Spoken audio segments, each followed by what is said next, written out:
I am a retired lawyer. That's how I like to introduce myself. Retired because, I didn't practice. I am a retired lawyer. That's how I like to introduce myself. Retired because, I didn't practice. I am a retired lawyer. That's how I like to introduce myself. Retired because, I didn't practice long enough to claim retirement, but at some point I switched.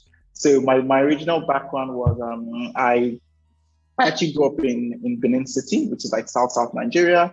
Went secondary school in Nigeria at Loyola Jesuit College, and then went to the UK for A levels and eventually university. So I studied law at the LSE, and you will hear me talk about LSE when we're discussing, I guess, the history of STEARS and how we started. But I think LSE was like the best opportunity for me because I met my co-founders there. And I built relationships that to this day are extremely important to me.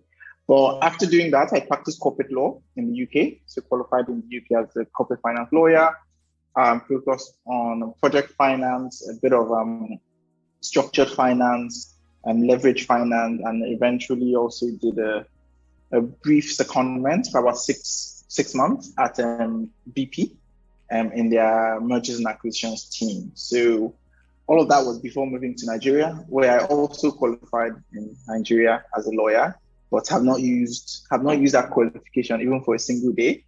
But knowledge is power, so it's somewhere at the back of my head if I still remember. And yes, STEARS has been, STEARS was an idea as early as 2014. It didn't become a business until about 2019. And I didn't start full time on it until 2020. So you can see, there's really been a journey, lots of time to think and plan and all of that, right? But now we're in our second year of sort of running as a business full time, and I'm looking forward to the stages ahead. Awesome, great. Sounds like a really solid background there. Solid in terms of knowledge, but the world of startups, you don't even know what skill you're going to need next. So it's, but yeah, I guess from a theoretical perspective, I did get a good grounding. Oh yeah, obviously. So could you tell us a little bit about STEARS? What do you do exactly? Yeah. I think the easy way to think about STEARS is, we are the answer company, right? And that means we just use data to answer questions about African markets. That's it. And like you pointed out, there's a lack of data.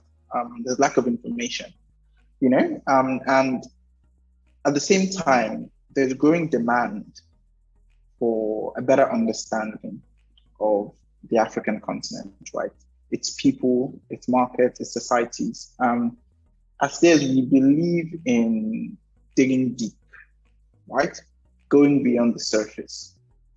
And everything we do is essentially just designed to allow people, our customers, right, to answer the questions that they might have about different aspects of sort of African economies. And today we are focused on Nigeria, but we are always thinking about, what we can do beyond the Nigerian context. Depending on the kind of sort of customer you are or the kind of need you have for data and information, you might interact with, some of our products. Our consumer product, which is STEARS Business, is actually a business publication and sort of modeled along the lines of the FT and The Economist. So we always like to provide sort of hard-hitting insight and analysis, right, on what's going on in markets and economies. And that's a paywalled product. But on the enterprise side, we work with some customers on a bespoke basis. So somebody wants to answer a very specific question, and they, send us a very specific brief, and we do the data collection and we answer, right? Other times they want to do, some sort of large-scale primary data collection exercise, and we work with them. And other times, companies buy our consumer product for their employees, right? So they want, especially research teams that need to be kind of, on the money, on top of everything, right? And we find them as corporate clients as well. So all in all, we sell information, right?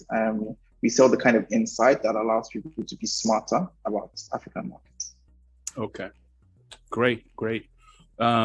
So what kind of customers do you focus on? You could focus on financial institutions or maybe retailers or everybody? Yeah, so I would segment to two kinds of customers, right? The consumers and then the enterprise. So, the B2C, which is the consumer, and then the B2B, which is like the business side. On the consumer side, I would make this is a broad generalization, right? But we have the generalists. And generalists are people who actually just really want to stay on top of what's going on, right? People who want to understand the news. They don't just want to hear it. They don't just want to hear, the CBN has passed a new regulation without understanding what it means. They actually have a desire to understand, right? And these people will always kind of consume almost everything that we produce. If we're writing on energy, they're looking at it. If we are putting out data on agriculture, they're looking at it. They're looking at a lot of things. And that's one segment, right?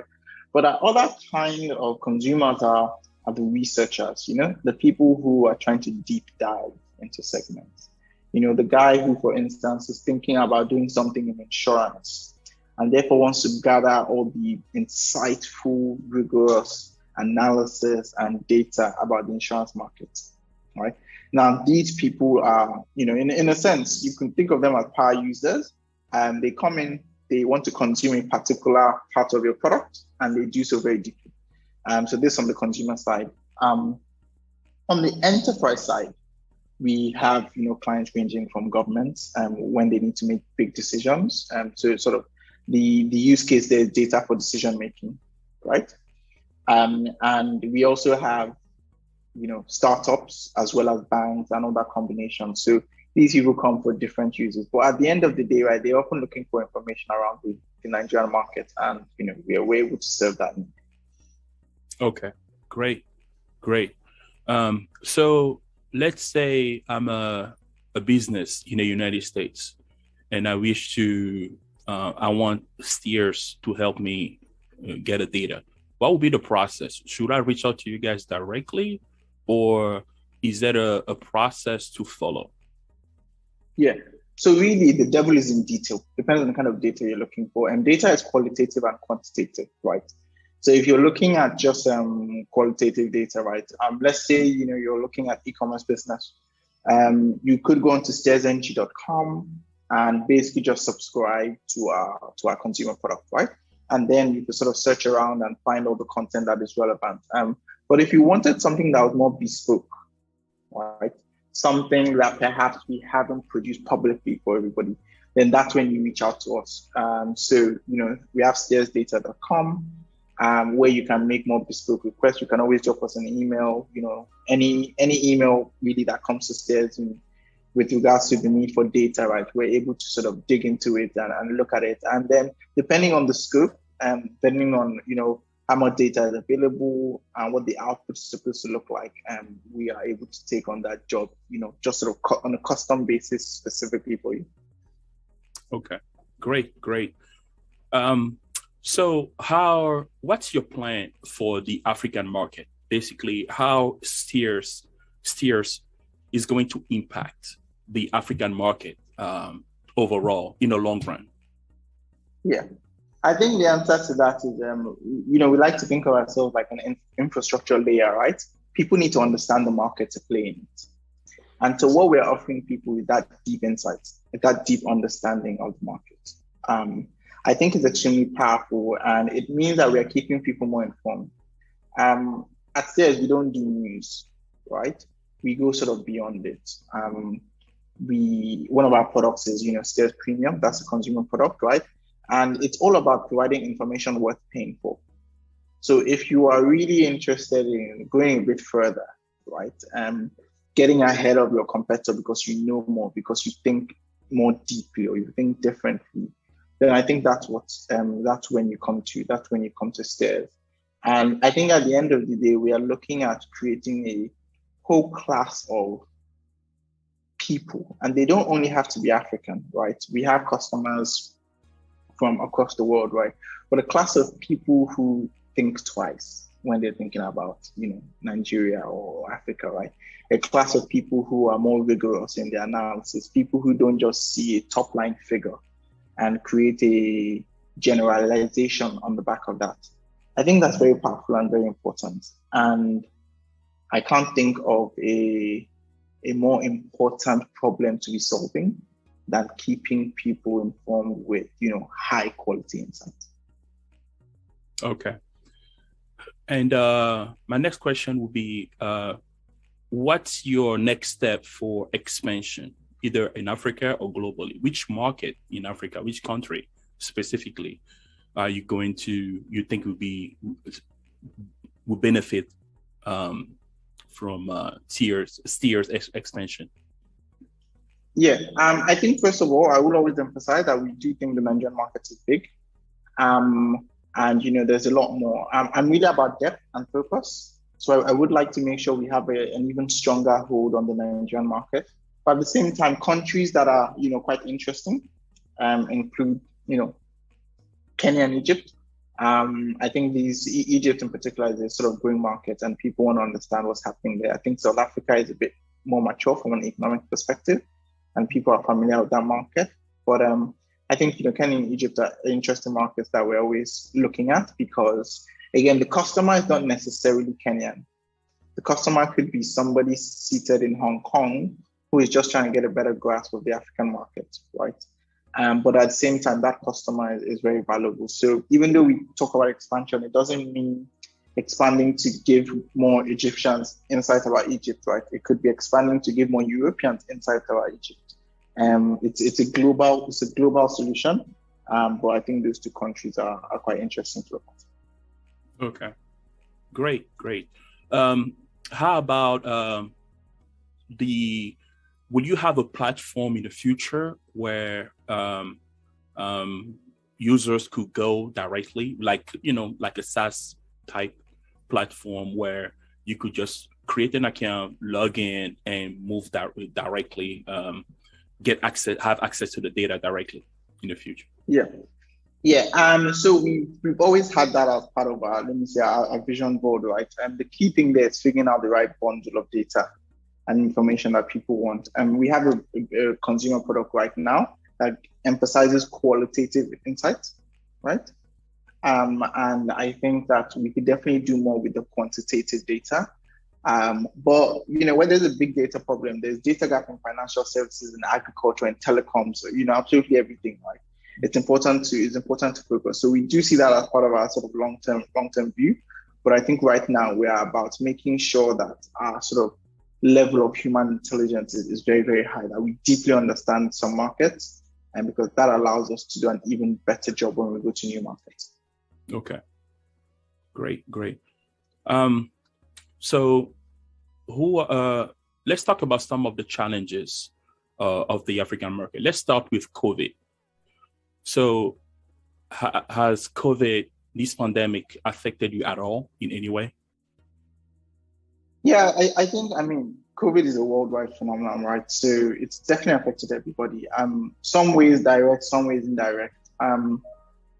Direct in the sense that, we had to shut down our office, right? We had to leave that physical interaction with many of our employees, right? And that actually changed the DNA of the team. Now, we've always been remote friendly, and we did anticipate working remotely with multiple people.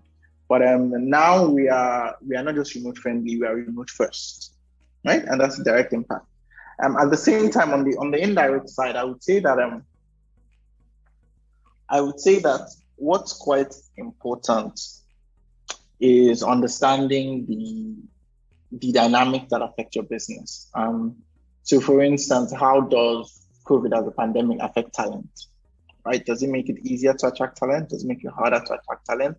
I think if you look at the impact of COVID, many companies around the world have started hiring from anywhere in the world. And so that can create a more intense hiring environment or more intense talent wars locally, right? So that's an indirect impact on the business. So I see basically STEARS is a pioneer in as an indigenous African company in data. Like I said previously, there's no many, but there could be a lot of competition in the near future with international companies. So how will you differentiate yourself from other data management company, either the new African companies to come or international existing company who are moving into the African market? Yeah. And that's a good question. The first thing I'll point out is that we definitely think the market is big enough to accommodate multiple information players. We're talking about serving everybody everywhere in the world with information about Africa. Today there's Bloomberg, there's Thomson Reuters, and there's Go Intelligence, there's Stream. There's so many. There are already players in there now. They may not all be African, but at the same time they're providers. Desire for information is, I don't think it ends, right? I think we want to know more in a more complex world. So honestly speaking, I don't worry about the impact of competition, not at this stage, right? It's just a big market. There's a big growth opportunity for us. And I think that we just want to capture that, right? What I would say though is in terms of differentiation, that's where we go back to our values, right? As STEARS, we like to insist on the highest standards. We believe that the African continent can produce very, very high quality insight, data, information locally, right? That is a core belief that we have, and we always dig deep. One thing I always keep at the top of my mind is about having a local expertise but global worldview. And I think that will always make us differentiated because we are not just bringing information by sitting at a computer somewhere on the other side of the world, right? We're living it, we're experiencing it. And I dare say we're in a much stronger and better position to provide a rigorous analysis of what's going on than many other international players. Okay, great. How about the challenges of gathering data in Africa? Basically, I can imagine that it's extremely difficult to gather data in Africa. Not only it's uneven all over the place, in different languages, and how do you how challenging it is first, and how do you handle that? Yeah, I think it's definitely challenging. Primary and secondary data. Collecting primary data, you have to make sure you check for biases, your sampling, all those things.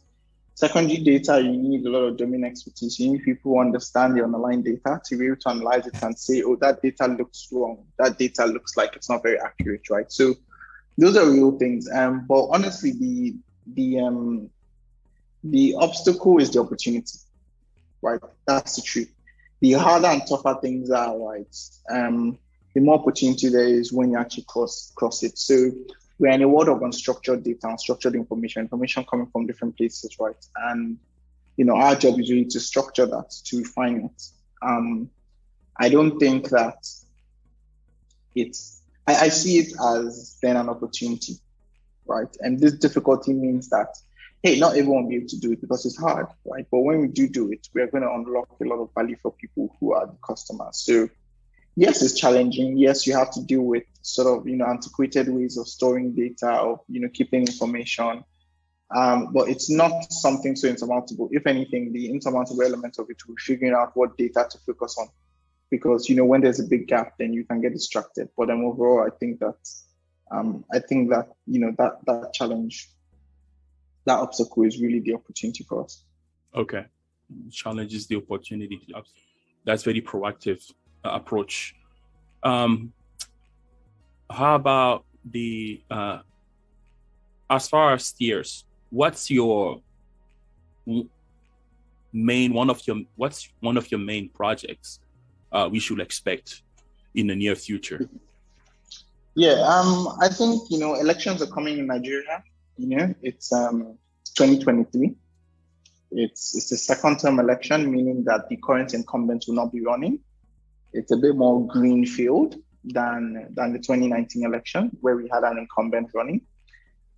We are definitely going to provide election data. We are definitely going to do our very best to make sure that anybody anywhere in the world who wants to understand what's actually going on in Nigerian elections can access that easily, right?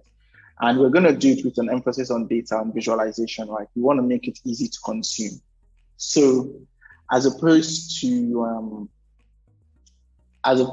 just thinking about it from the perspective of what new project, right? It's really a case of, what's the problem we're solving here, right? And I think the problem we're going to really focus on in this context is making sure that everybody is informed, everybody has a place that they trust, to get high quality information that's also very accurate. But I think, is there anything bigger in Nigeria than the elections? It doesn't get, when people say, you hear politicians say elections are not a do or die affair. What they're actually saying is, see, elections are a do or die affair, right? And many Nigerians know that it's a big opportunity, right? Young people who want to have an impact, who want to participate, who want to change anything, or who just want to experience the elections for the first time, as well as more seasoned hands, veteran hands who are holding on to power. Whatever it is, right, the future of even the African continent, I dare say, is heavily influenced by the stability of Nigeria.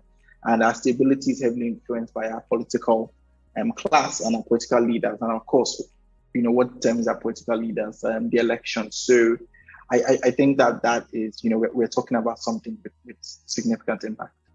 Okay, the election. Okay. And what's your outlook on the Nigerian market and maybe African market overall? There is a lot of positive information in the news, a lot of projects across the continent, a lot of growth despite the COVID. What's your outlook, economic outlook in general of Nigeria and the continent and globally as well? Yeah, you hear it everywhere, right? You hear it in Silicon Valley. You also hear it in, at any ECOWAS gathering, right? From a sort of digital economy perspective, people are thinking of Africa as where you find the next billion users, right? You have a demographic population that is growing, may not be very wealthy today, but it's very technology savvy. And that means that people are really going to want to sell. We do have 1.2 billion people across the continent. I think it's also a market with many needs on the infrastructure side, regardless of the sector, from internet penetration to electricity, energy, agriculture, telecommunications, they're just opportunities. So I definitely see more people coming into the space to capture these opportunities. Mistakes will be made and lessons will be learned. But I can't see Africa not sort of continuously growing. We have such a low base as well, right? That, we make some steps and, we should be seeing ideally double-digit economic growth from a GDP perspective. But I definitely think that, Africa is an important market and it's going to remain so over the next couple of years. Okay, great. That's good. Anything you'd like to talk about, like to discuss? No, I just say, right now, for people outside Nigeria, I think everyone has seen what it almost even looks like a gold rush, right? To startups, to tech companies in Africa, right? Nigeria is definitely right now the darling of the venture capital space, and fintechs are being invested in aggressively. I think, now's a good time to be starting a company. It doesn't mean everyone should. Companies need great talent to work for them. And of course, there's need for collaboration. In the space, it's not always about competitions, about working together. So I think that we're just looking at more interesting markets, especially for young people, Digital economy is one part of the entire, at least Nigerian economy, that is still growing. And I think that that's going to be even more and more important. And, so many people are going to be around or should be around to take advantage of the opportunity. Okay, great. So we're almost 30 minutes in. I don't know. Feel free to chime in to talk about anything. I have a great overall idea of STEARS, and I think our viewers will really enjoy it. Yeah. Yeah, that's really it, right? The experience of each entrepreneur on the continent in Nigeria would differ, and based on the space they're building in, the level of competition, the amount of capital available, the amount of talent available. I think right now many people are in a place where they acknowledge that talent is now globally competitive, and Africans want to build products that are used by people outside Africa, right? That's the right. wallet share of the African consumer is still small relative to, the US wallet share, right? There's just a lot more money floating around in the West than there is in Africa. It doesn't mean it's going to stay this way. And Africa is still, like I said, a growth market. But, it's a good time to be alive. It's a good time to be, to be building. And, people thought COVID will come and, destroy everything. And, we've seen African countries still thrive in spite of it. So I definitely would encourage people to continue to pay attention. And, like I said in the beginning, right, who are we? We're the answer company. So people looking for answers, people looking to understand. And, STEARS is always here to help you. I think our values and our operational culture and design is to make sure that we are always putting out the very high quality, the very highest quality of insights, data, and information. So we'll always be here to support the African market. Okay. Great. Thank you very much, Preston. Thank you for coming. No problem at all. Yeah. I really appreciate that. Oh, no, thank you. Feel free to come back anytime on Afiva. Like I said, we're a brand new channel. As we grow, you can come back and give us updates of STEARS. It sounds like an amazing company. But at some point I switched. But at some point I switched. But at some point I switched. But at some point I switched. But at some point I switched. But at some point I switched. But at some point I switched. But at some point I switched. But at some point I switched.